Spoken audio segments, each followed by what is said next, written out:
Welcome to the Dental Handoff. I'm Dr. Kelly Tanner, and today I have again with me Dr. Barry Bartusiak. Barry, welcome back.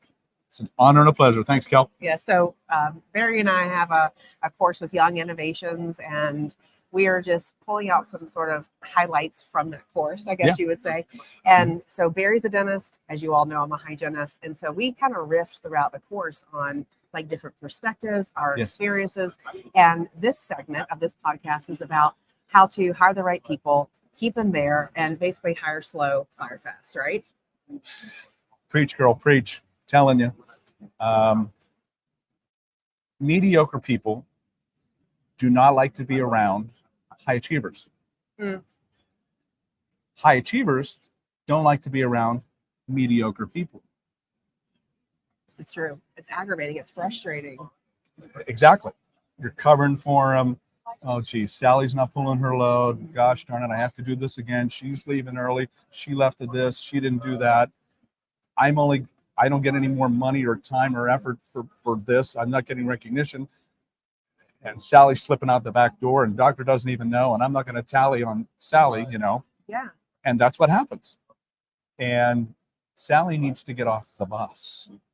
And it's about getting the right people on the bus in the right seat. We had talked earlier about people with certain talents, certain gifts. Okay, geez, maybe somebody that has great hands. We have a prior nail technician, doesn't know anything about dentistry. Like, she's got a nice personality, nail technician. You're going to be a dental assistant. Okay. She makes phenomenal temporary crowns. She's gifted with her hands. Yes. Right. So you have to get her in the right seat on the right bus. And then you have to mentor her. You have to have those teammates that go, the standard is the standard. And our standards are high, and we don't bend them. You don't play. Yeah. We don't play game. No, Barry don't play. And it's here. You meet it. Great. We're going to get along just fine. I'm not going to bother you. Hire great people. Get out of their way is my motto. You have to find them. Where do you find them? They're out there.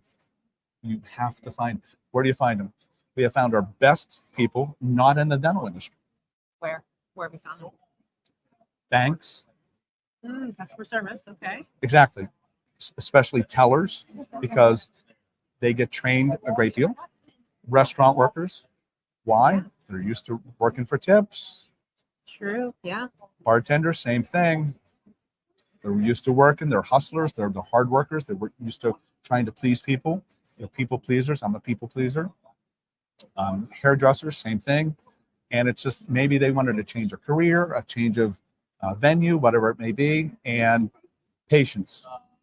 Your patients are a great pool because they know your culture. Yeah. Yeah. And by the way, Mr. Patient knows if something isn't right, and they get that vibe, right? We talked about that. They get that vibe.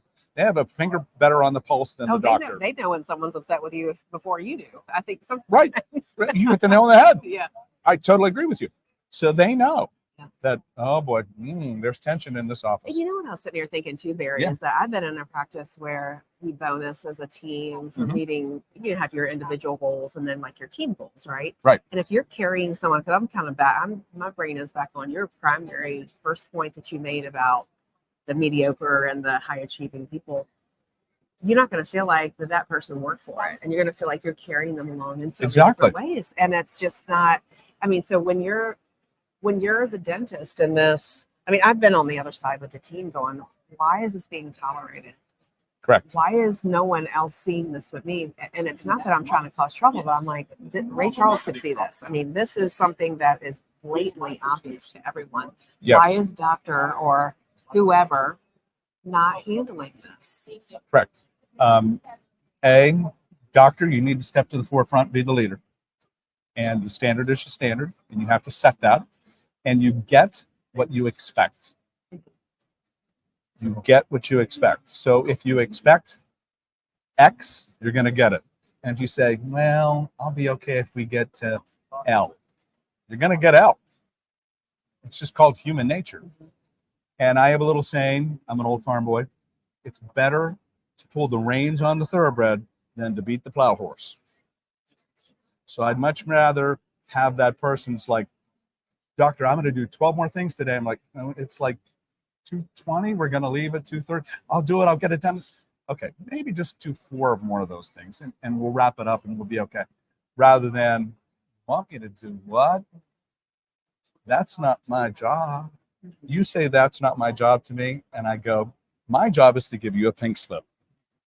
Bye-bye, thanks for playing. Yeah. We don't utter those words. And half of the time, because it's a culture we've created, I don't have to do any of it. The team takes care of it. They're like, you do this, you're going to be fine. And if you just focus on what you're good at and taking care of your business, you know, Coach Bill Belichick, famous for this line, do your job. If you do your job on a football field, and there's 11 people versus 11 people, that play will be successful. Yeah. You do your job. Now, can you help somebody else? Absolutely. You know, I take the trash out. I run the vacuum. We're going to run behind. We're humans working on humans. It's tough. Yeah. Anxiety brings a lot of things from those patients that you go, wow. I saw Mrs. Jones at the grocery store. She's the sweetest thing on the planet. And now she's like a caged tiger. Yeah. You know, so we all help. We all pitch in. You know, you've done it. How many times does a team member have to come to you to express a concern with someone for you to take action on it? Okay, so do you question? So, like, how do I say this? Sometimes you have people in the office who are can feel intimidated by someone, and maybe they're not going to the doctor for the right reasons. Okay, Right. It could be a version of the truth.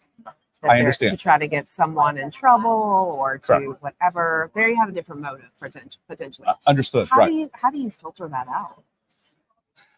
So the way that I've done it over the years is I've used these.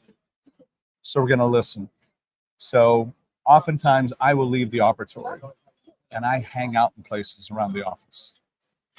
So they might go like, why is he standing up against that wall?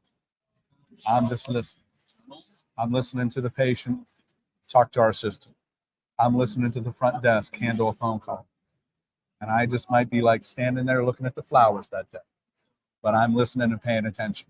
So that if that would occur, that somebody might want to, you know, like put it to somebody, so to speak, then I can go, not so fast, my friend. Is there a backstory to this? Okay. Okay. Okay. Or So I'll bring those two together. Okay. Okay. I'm gonna lock the door. You two figure it out. And we're gonna be done. I still want you here. We're gonna show each other love and respect. You all work it out, or I'll give them $10. Go catch a beer after work. Catch a beer after work. Figure it out. Okay. And we're gonna be good. We'll start tomorrow at 7:15. Ready to rock. All right. So you catch it early. You have to. Yeah. You have to manage that. You really just have to be in touch. It's just it's so hard from my experience to seeing this toxicity when it's in a practice. And I feel like the doctor knows about it. It's been talked to, like I would go to the office manager, whoever was the appropriate person, right? Established by the office. And I would go and talk to them and it's almost like gaslighting. Yes. Where it makes you start to question yourself and your importance. And I don't put my self-worth in other people, but it's just like, why is no one doing anything? Well, this is clearly not the best thing for practice. Correct. And it's hard. It's hard to watch. Well, it is. But what you just stated was the truth. And the truth is we have to do what's best for the practice. Mm-hmm. Not for me, not for you, the practice as a whole, because we all, like when the Chiefs won the Super Bowl, everybody got one of those. Patrick Mahomes may have done some amazing things that day, but they all got one. They all won that game together. And one man isn't more important than the other. They all won a Super Bowl, huge deal, blah, blah, blah. But everybody, rising tide raises all ships. Yeah. Good points, Dr. Bartusiak, Dr. Berry. Well, you're getting a little peek at all of the plays that we're running in the background. it's after Super Bowl here. So on all of the plays that we're running in the practice and getting some inside story about, how would you handle this? What is your experience like? And then we're going to be involving the audience, obviously, to get your perspective. So Barry, thanks again. We'll see you soon. Awesome. Can't wait. Yeah. So to all the listeners, thank you so much for listening in. Please give a 5-star rating on Apple, not 10, on Apple Podcasts. just five. Only it. And then go on over to YouTube, like, subscribe, and share. Be well, my friends. See you soon. Appreciate you. Be well.